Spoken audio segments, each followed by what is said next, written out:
How do fractional CMOs hit the ground running? Hi, I'm Dean Way. Welcome to the podcast, Fractional CMOs and the 90-Day Win. There's a lot of variety in how they kick off a new client engagement. In fact, there's so much variety, it's valuable to just listen to what opportunities they look for, what they tackle first, and what they wish wasn't true when they started a new project. So let's find out. Niels, let's start with you. Imagine you just started a new engagement, right? You're the fractional CMO. We'll talk about early wins in a moment. But first, what problems do you normally see, or what problems do you normally look for on day one? And also tell the audience who you are. Yeah. Hi. So let's start with a short introduction about who am I and who my company is. And I'm the founder of Human. Human is a purpose-based, purpose-driven marketing agency. And so we work as a sort of an outsourced marketing department, and part of our services is also fractional CMO services. Um, so when we start working with a client, you have the first feeling, like how much does the client understand marketing themselves? Okay, how much is marketing new to them, or how important is marketing to them? So as soon as you have more or less the feeling like, okay, who is sitting in front of me, you can start. I think this is a really important part because it really helps to know that there is a partner on the other end. Um, so what we first start with is to find purpose. Okay, we're a purpose-driven marketing agency, and we think that the importance of purpose is, it's the beginning. It's the core of every marketing um, um, action that we're taking for our clients. So making them understand what their purpose is, that's the first step that we take. Okay, why are you guys here? What do you guys do? Why do you do it? So that's the why is, of course, for all marketers is really important, but we Right. put special attention to this. And Casey, how about you? What problems do you typically see, or what problems do you normally look for when it's boots on the ground in day one? And also, like, let folks know who you are. Sure. Hey, great to be here. So 15 years marketing executive, primarily in B2B SaaS enterprise. I've also Yeah. been a CEO for a couple of companies that ran that were acquired. Everything I've done, it always comes back to marketing, right? Everybody on this, all three of us, right? Marketing's everywhere. So it's been, a lot of fun and enjoy it. So the number one thing is communication. It's kind of mirroring what Neil said. You got to find out, for me, it's like, what are you looking for? What do you want? Where are you at right now? And if you don't establish that in the beginning, you're going to have problems right away. Because once you find out what they want, because everybody's going to say, I need more leads, brand awareness, demand for product, things like that. Those are all the blanket statements. But I like to get in a little deeper and say, what's working, what's not from the executive team. I'll get the Right. rest from the marketing team. But I want to know what the executive team is seeing, especially the CEO, and work with a few boards and the board members. What's their concern? And then as you engage, with them, you may come back and find out halfway through your first 90 days that you agree with them or you disagree with them and say, you know what, I don't think we want to do that. I think we want to go in this direction. So it's going to be communication. And as Neil said, purpose is huge. What is the purpose of this? Why are you bringing someone in? So then we can talk about resources in a sec, I guess. Yeah. In an earlier episode, someone brought up a point that one of the most fundamental disconnects you can find at a client coming in as CMO is that the company thinks it's selling one thing, but the customers think they're buying something Oh else. gosh, And yes. it's so useful to know what the customers are actually buying and are paying for instead of like what you're making. So let's move into let's talk about this then. What kind of early wins or sort of low hanging fruit do you like to go for in the first 90 days, or do you normally see as opportunities? Yeah, I think when we spoke before, Dean, the term low hanging fruit has always bugged me. I come from a farming background way back when. I grew up in a farming community. And low hanging fruit, everything takes effort and time, right? So what I don't like about low hanging fruit is that the expectation that it's going to happen very quickly. And oftentimes it can, but this is what I found that I look for right away. Yeah. Where are their leads going to? They're going to a form more than likely, right? Where is that form? Is it on their website? It's probably being repurposed several times. So I want to look at that right away, and I want to look at messaging on the website right away. If the form, in a few cases where I've been involved, looked at their forms, they were a lot of friction. They were disjointed. It was a very bad user experience. So that means that all the traffic that's coming there, there's a high bounce rate because people are like, holy cow, I can't fill this out. My brain's having to work too much. So I look at the form right away, making sure the messaging is correct, the layout of it's proper. And then I look at the homepage, not to redo a website. That's way too long in this conversation, but what I call a refresh. I'm going to look at the branding at the very top because everyone's going to end up at the website at some point in the customer journey, right? And I want that first experience to that website to answer the question of what service we're providing.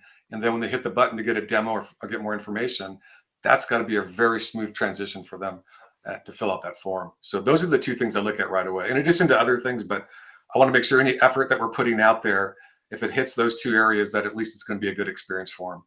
That's how this podcast got started. Is I do a lot of that kind of work for fractional CMOs. I get called in the first 90 days. It's like, hey, like first things first, like the homepage needs like new messaging and it needs to be way better. How about you, Niels? What do you normally? I won't say low hanging fruit anymore. But what kind of early wins do you like to go for or look for? Yeah. So first of all, I really connect to what Casey said. I'm from Israel, and most of my clients are Israeli, and they want everything done yesterday, yesterday morning. Okay, so I don't have a choice other than to look at the low-hanging fruits. And mostly what I tell my clients is that we're going to do two things parallel. Okay, we're going to look at the now. Okay, how to get these leads getting in, and then we're going to in parallel also look at the long-term strategy. Right. And the messaging, and we're going to understand the clients a little bit better, because, like you said, a lot of times the client sees the customer totally in a different way than the customer thinks his client sees them. So this is absolutely true. So yeah, that's how we solve it. We tell the client, okay, we're going to do the low-hanging fruits now, and most of the time that's a good sales funnel, going over their PPC campaigns. Looking at the messaging that they have there, their current messaging, and just like to make it a little better, but not diving deep into what it's supposed to be. So yeah, that's the way we go about it. Okay, then following on that. Then, like, what do clients not normally see or know about, or what are they sort of typically blind to that you find until you start working with them? Well, I think marketing yourself it's a really hard thing. Okay, Yeah. To market Hard to get outside somebody your else own head. is a lot easier than to market yourself. And most of the time, these clients, they do it in-house, and they have this kind of perception of themselves. And as soon as you get come from the outside and start asking questions, and with a experienced team, it isn't so difficult to make this first step to a higher level of marketing. But yeah. So I guess that it's simply really difficult to market yourself, and that the self perception is it's hard. Right. And it's also scary. I think I'd like to add that it's also scary. Marketing yourself is scary. Also, marketing others is scary, but that's my job. It's easier. Yeah. But marketing yourself, it's easier when it's at arm's length, right? It's very personal and vulnerable when you're marketing yourself. Exactly. You have to. A lot of people are shy or modest, and they it's hard for them to put themselves out there. And so, okay, here I am. Okay, this is me, and I'm good at this. So yeah, as a marketer, it's a lot easier to do that for others than yeah. How about you, Casey? What do you think customers are normally sort of blind to, or don't notice, or don't see until you start working with them and bring like a chief marketing officer's view or vision to it? I'll put this in the go-to-market plan, and in that'll be everything from the campaigns to the sales materials to the PowerPoint decks, the pitch decks they're putting together. When I usually engage with someone, I'll say, I'll bet you right now, if you were to freeze every salesperson's desktop, they have a Frankenstein of a PowerPoint that once was really, really good. Mm-hmm. So the messaging, what I find, is disjointed all along the way. Marketing is saying something. The sales sheets are usually outdated, or things are missing, or the PowerPoint decks that the sales team's using, their pitch decks, are outdated as well. Or they're just not really working as great as they can. And that creates problems too. That creates churn and things like that. If they're selling something that isn't 100% accurate, if it's outdated, and a lot of times it can be outdated. So I think when you take the time to ask them to look, and more times than not, I found a lot of people know that. They know what the problem is, but complacency kind of sets in. It's like, all right, I got other things to do right now. This isn't quite the right messaging. And you're right. It is tough. We were talking about individuals and companies. When you put yourself out there marketing, you're putting yourself out there. And that's why it's so important to, keep it simple. What problem are you solving? And then, not to jump ahead too quickly, but you'll get a lot of this information from your customers.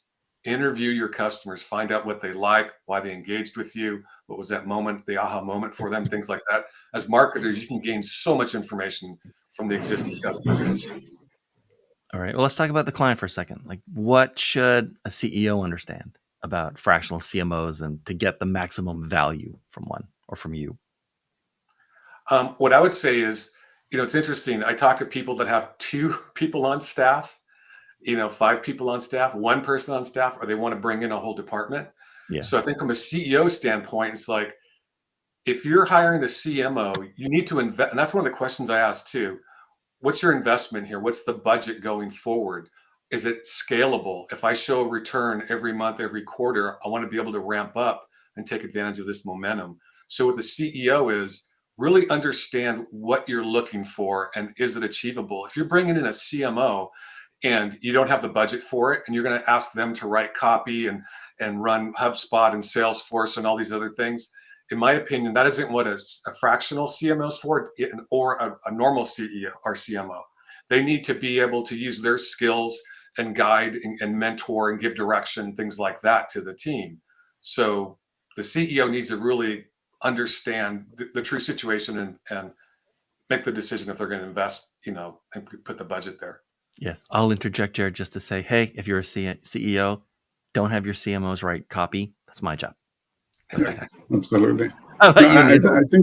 I think the CMO, the CMO, it starts with a C. It's chief. Yeah. The CEO should take the CMO really seriously, because if he looks at him just like another marketing manager, that's not what a CMO does. Okay, a CMO is there to look from really high level, what the company should do and where should it be going, and that, and in my opinion and experience, at the moment the CEO is totally open with me of what are the company goals and what is the situation also on the business level of the company, then I can do my job. Okay, so if it's just like, okay, get me more leads, I'm sorry, get a marketing manager. That's not what I'm doing. So that's, I think it's really important that a CEO takes the CMO, and doesn't take him for granted. Yeah. Don't do that. Okay, then, Niels, let me follow up on that then. So at this point, and it's sort of been alluded to earlier in the conversation, like, to you, what are signs that a client should not have hired a fractional CMO or isn't ready for a fractional CMO yet? Like, what are the red flags there? Well, first of all, when I say the price and they like fall from their chairs, and that's the first sign, that. But because then they don't understand the value of a CMO. And yeah, I think the openness of I've got my friend here. A third guest. My additional guest, yeah. And I really think that one of the signs is the openness of the CEO. How willing is he to share information, and yeah. How about you, Casey? What are the Yeah, red flags that a client yeah. kind of I isn't think ready yet?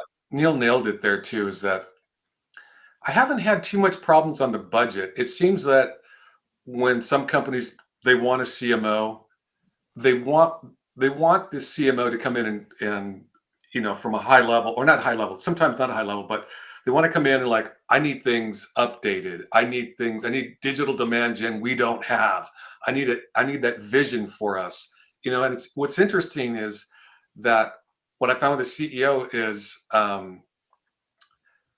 that they know what they want, and the ones I've spoken with, they know what they want, what they need. But I'm always find it interesting that they haven't done anything about it for a couple of years. It's like they've been kind of living in this environment that they know that things aren't where they Yeah, want them to be. But so, and kind of what Neil's point was saying too, as far as budgeting, but also you need to make friends with the CEO. You need to be together on the vision because you're about to embark on a really kind of fun and exciting journey where you're going to make some big changes. And if you don't have that relationship with the CEO, then you're going to have problems as well, right? I mean, everyone has to be aligned in the vision and where we're going, and then the execution of the plan you're going to put together. right. Um, so I don't know if Yeah, that answers your question. Yeah. yeah, I totally agree. I think the fun part is actually a really good sign because marketing is supposed to be fun. It's really, really interesting. And if the CEO is on board and you have a good connection with the CEO, it's simply fun to do marketing. Yeah. And yeah, Okay, so Casey, you just mentioned, and we'll turn to Niels, I guess, for this first. But you just mentioned about making friends with the CEO. Here's like a hypothetical that I want to put out there and just sort of see how you guys want to tackle it. So imagine that at this point, it's the CEO and you, and the CEO says, "Hey, I want you to help me vet or interview or select the next head of sales." So there's no head of sales yet. Position's open, looking for someone. What are you looking for as a CMO or fractional CMO in the head of sales? That could, like, there's an opportunity here, brand new. You're already in place. What would you look for or want to avoid in a new head of sales? Yeah, yeah, yeah, yeah. I think first of all, I would like to know what the product is because I'm a people person, so I first look at what kind of person is sitting in front of me. Is he is it somebody I can connect with? right. And sometimes salespeople, the best salespeople are the ones that don't sell. They come and give service. So, but this really depends on what kind of product they're selling or service they're selling. So it's a tough question. It's a tough question because and also it's sort of rare for a CMO or fractional for a head of marketing to It's just get to yeah, hire the head of sales yeah, in exactly. this hypothetical, right? And not like just like a salesperson, but the head of sales. Yeah. But if I was a CEO, I'd be interested in knowing what someone who is heading up marketing would recommend or look for or try to avoid in a head of sales. What do you think, Casey? What should you Yeah. look for? I've been asked to participate, in the hiring team, of course, Right. and what I asked for, I don't think I said this earlier. I try to keep things really simple, man. It's like, I want to find out, like, are they a hands-on type leader? Right. What's their experience? Do they ever sell themselves? And it depends the size of the organization too, right? If it's a huge Yeah. organization, it's a different person than it is if they have 10 salespeople. But I want to find out, again, their background, what their style is, how they view marketing, um, and just basic points like, are you hitting your goals from where you came from? What are the biggest challenges you've seen? What would you like to see from marketing? But and then how much of a people person are they? I've worked with sales leaders in the past that are really great people person. Uh, they speak with their team. They're very vocal, good relationships. And I worked with others that are very distant. They're in their office. Yeah. They're not out there speaking. And now it'd be Zoom calls or a lot of interaction. And that's really tough to work that way because at the end of the day, especially sales and marketing, they have to work together. Sales, you have to be very personable. You have to understand who you're speaking with. You understand the value, deliver it, all those things. And all of that comes from good leadership. If you don't have good leadership in the sales role, then you're going to have problems. Doesn't matter what you do in marketing if they can't close. So I want to make sure, and I take it very personally. When we start bringing in these leads and we're hitting on all cylinders and all these things are happening, it's like, what are you doing with our leads? I look, why don't they convert? I'm going to go on into another tangent. I'll stop there. But I want to make sure. On a tangent. It's okay. We've got some time. I hold them accountable as I want to be held accountable in my team. But in the sales time, it's like, hey, I'm looking at all the leads that lead lost. What's the reason code? There has to be a reason. I want to know why. So if we're in the wrong channel, the wrong messaging, things like that. So, and conversely, if I want to ask them, hey, you guys opted out of this too quickly. You disqualified this too quickly. I want to make sure when I say that to a sales leader who's interviewing, what I would like to hear back from them, oh no, we hold them accountable. I hold my team accountable. We're going to be looking at these leads. It takes a lot to bring them in. We want to make sure that we're handling them properly, versus a hands-off. Well, marketing doesn't give us good leads, then I don't know what we can do. So. I'll tell you, and I can say this because we're in the stage of the podcast where, and someone's going to see this and even see what I'm saying. We're in the stage of the podcast where we're like recording, and we'll have several. I think we'll have probably 10 within another couple of recording days. And so once they start to air, if anyone ever watches these before they come on as a guest, then they're gonna see and probably never ever do this again. But so far, I have never ever heard anyone answer that question by saying, I would ask them what they think sales should be doing for marketing. And also, it's also relatively rare is to ask about their history of working with marketing as a head of sales. It's just like no one in marketing, we don't really think about sales should be doing anything or trying to, do more with or for marketing, right? It is very much the other kind of relationship. I'm not saying it shouldn't be. I'm just saying that's a pretty typical position. Yeah, I think what Casey said, in connection to what Casey said, they should be team players. Okay, this is of course really important. You need to get the feedback and you need to get their input. So it's really important that as sales, the head of sales is a team player, and doesn't get in morning when he says there is no sales, he goes pointing fingers at the marketing. That's not the right vibe. So I think that's important. Yeah, and real quick on that note, when you first, let's say that you start and there's a new sales leader, or you're there and you're meeting the sales leader, what I try to squash right away is there any friction between the two departments? Right. If there's friction, let's address it right now. Let's get everyone in the room, or let me speak to whoever the person has a problem, whatever, and let them know. When I've been in sales meetings, I tell them, I want to help you be just wildly successful. I want you to hit every sales quota you can get. And the look on their face is like, really? Absolutely. That's why I'm here. We want to help you be successful. And once they hear that, then, if there was any type of issues, usually they kind of go away, but you address them as you go along too. Don't let someone throw out a comment in a meeting that, the leads are terrible, or, or our value prop, whatever. So. I've worked with a lot of tech companies. I've never heard anyone in sales or any head of sales say that they get enough good leads from marketing. I don't think it's ever happened. There's a lot of time there's the blame game going on. The marketing says they're not good in selling, and right. Yeah, and then there's sometimes a disconnect, right? I was in one meeting where I was sort of like brought in, and I was sort of, how like you have an executive team meeting, like a leadership team, and there are people at the main conference table, and then there are like a few people on the chairs along the wall. I was one of the chairs along the wall people, and the head of marketing was doing his monthly sort of slideshow of what marketing had done and accomplished, and sort of like every C-level person was doing their own, and then the sort of the overall message from that would be bubbled up to a board meeting that always happened like the following week with just the CEO. And the head of marketing said that we provided like 3,000 leads to sales in the last month, and the head of sales was there, and he said, "What the hell are you talking about?" He said, "You did not give sales 3,000 leads. you gave us the names of people who had clicked on something and like decided that they might view a web page or download a PDF. And the thing is, I think they were talking about different things, right?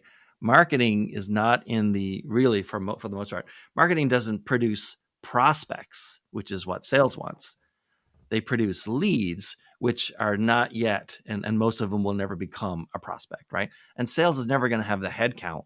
I mean, how big an organization would you need in sales to follow up on 3,000 leads in a month, right? Leads. And so to some degree, it's the wrong term.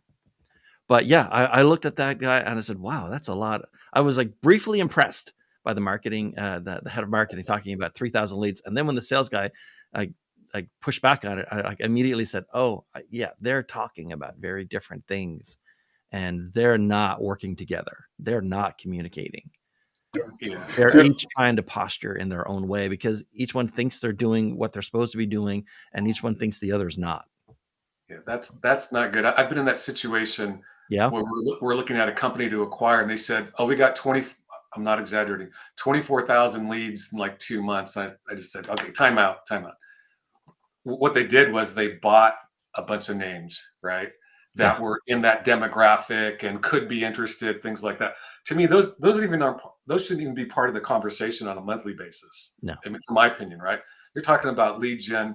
What I try to set up with on the leads is we give away content, all those other things, but when they fill out a form, they're requesting a demo. I want to see a demo. I'm at that point in the funnel now. Yeah. Those are the leads that we count or that I count. It's like there's going to be a few hundred, whatever that would be, depending on the market and the TAM. Those are the ones that we engage in the conversation in those 30-day meetings. We got 300 of these in this segment, 200 of those. Those are all form fills. Those are people that requested from the form they want to get into a demo. Those are the ones that they should have been talking about. That's a prospect. Yeah. So what we do normally is we talk with the sales department and we expect them to fill in a form of like every leads after they talk with this lead, how to qualify, why was it a good lead, why was it a bad lead, and get all kinds of information in order for us to understand how we can better change our marketing strategies and change our campaigns in order to get them even better leads. So I think that's really important to to get their feedback and to make sure that they give their feedback, because a lot of times they don't do it. So yeah. So Casey, how do people find you or get in touch with you as we wrap up here? LinkedIn is where everyone seems to come from these days. Yeah. Networking. They can find me on LinkedIn. Check out my profile. CaseyPowers@gmail.com is my email address. Giving out your personal email address on a podcast. That's like, yeah, I'm asking for trouble. Well, there's a reason why. I'll share with that later. Okay. And Niels, how do people find you or get in touch with you? Yeah, LinkedIn, of course. LinkedIn is the easiest. I'm always on LinkedIn. So Niels Kramer from Human Brands and Marketing. You can't miss it. All right. Thank you so much for helping me out today, guys. I really appreciate it. Thanks everyone for watching. I'm Dean Way. See you next time. Thank you very much. Thank you.